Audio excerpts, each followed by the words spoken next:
Howdy, y'all. Sorry about that. It is another Maharaj. I am that episode.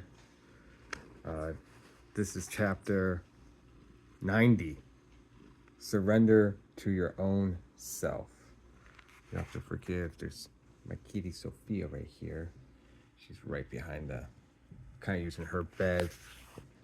We're using her bed to lean this camera on. So if you hear her, oh, I know well. My dogs came to say hello. Anyways, I know. Sorry for that, all the animals. But anyway, so this episode, this episode is actually very interesting, especially because I was my for Alex, Alazam. If you, he's been on this series a few different times, number of times. Uh, he and I were talking about this book, of course, and he had brought up this chapter.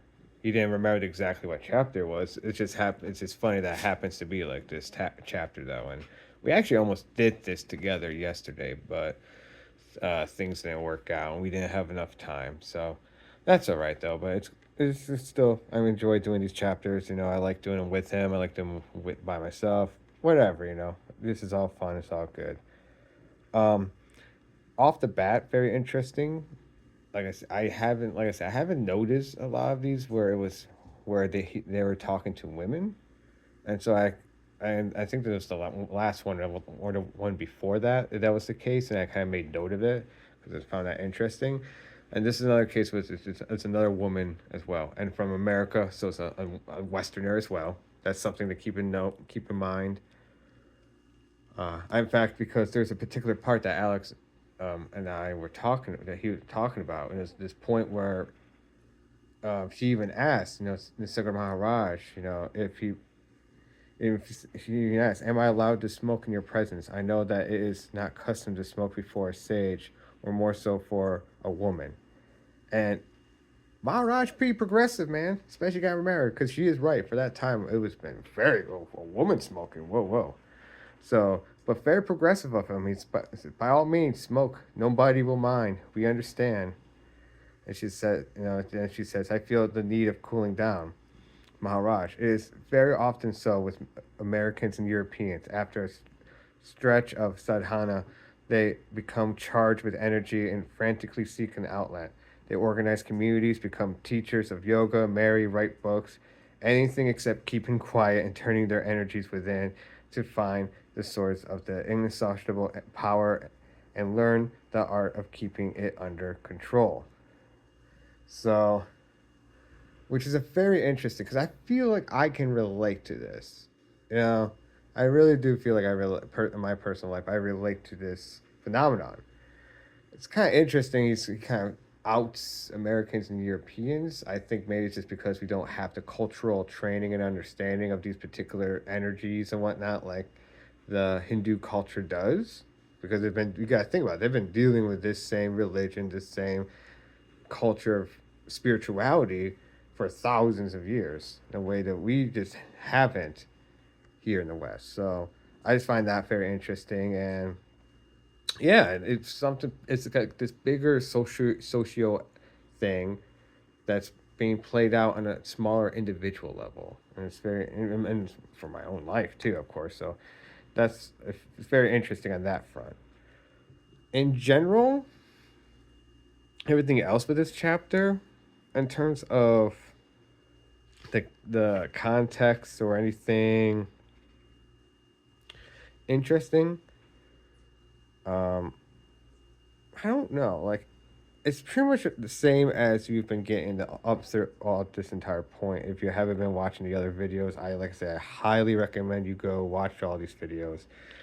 Read this book too. It's a very incredible book, very incredible. And this, like I said, this is an incredible chapter too. I'm trying to think of some other points I want to share, like anything particularly quote. I mean, the big thing from it, I would say, for this chapter is that you definitely get to see that Maharaj is, like I want to say, you get to see his ability to be a very good chameleon in how he talks, like how he addresses how he talks to other people. Because even this person at one point talks about how like, oh yes, she talks. I think it's yeah, actually at the very end. they have this exchange that I found really interesting. So, the questioner, sir, wherever I go, people take it to be their duty to find faults with me and goad on me. I am fed up with this spiritual fortune making. What is wrong with my present that it should be sacrificed to a future, however glorious? You say reality is in the now. I love my now. I want it. I do not want to be eternally anxious about my statue and its future. I do not want to chase the more and the better. Let me love what I have. Maharaj, you are quite right. Do it. Only be honest. Just love what you love. Don't strive and strain. Questioner, this is what I call surrender to the Guru. Maharaj, why exonerate? Surrender to your own self, of which everything is an expression. That's the last part he said, and that's like, yeah. So I just found that really interesting because she is saying, like, surrender to the guru, which is something literally other chapters have talked about. And he even has talked about numerous times how, like, that's how he did it. He himself surrendered to the guru. He surrendered to the guru and have faith in the guru. And he's saying in this, like, no, you don't even need to do that. Surrender to yourself. You need to surrender to yourself. So, like I said, he always. That's why I think that's what you have to understand with Maharaj. He's ultimately, he's about telling people what they need to hear to move in, ultimately to move in that sort of direction that they need to be moving in, or to realize what they need to realize. To essentially get them to that end point of realizing what they truly are. And he doesn't care like how he does it. He really doesn't. And I respect that. I understand. I think this is like a very, this is just a method of a guru. Some gurus, I think have very much, they will just do their one thing, and if it's not for you, it's not for you. And I think he is that to that extent. I mean, obviously, I don't think there's only so much he'll do. Like, I don't think, you'll see him, uh, doing any sort of hard drugs or anything like that, or letting them do anything like that, but like, obviously, especially like cigarette, he's just like, especially because he literally rolled cigarettes and stuff. So, yeah, it was just, I liked that particular moment too, and it was just funny because, my friend and I, we just had been talking about it too, so it's just funny that coincidentally this happens to now be the chapter we're doing. There was one point where they talk about the act of ending one's own life. I know that word isn't one that YouTube particularly cares about, but even that's what's interesting. They're talking about that, and the back and forth that came from that was pretty. I wouldn't say dark. It was just interesting.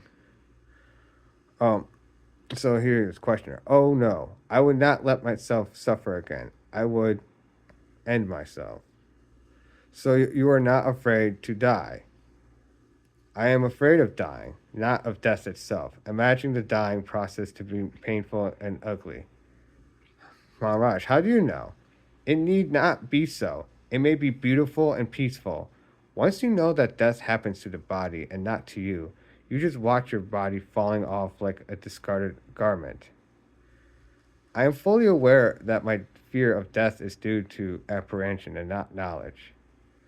Maharaj, human beings die every second. The agony of dying hangs over the world like a cloud. No wonder you too are afraid. But once you know that the body alone dies and not the continuity of memory, the sense of I am reflected in it, you are afraid no longer. Well, let us die and see. The questioner said. Maharaj, give attention and you will find that birth and death are one. That light pulsates between being and not being. That each needs the other for completeness. You are born to die, and you die to be reborn. That is also like the most classic. That's a very classic, just in general. I would say Hindu, even Buddhist type of understanding of like the death birth thing, which I would say has been one of the most for me, especially in my own life, has been very profound. I mean, it doesn't make, losing other loved ones any. I mean, it's still sad. There's still sorrow. And you're still, missing them and all that. But there is some sort of, there's a closure about that, and even about with one's own mortality, that it does come with a closure with that. And then after a while, yeah, you don't worry about death.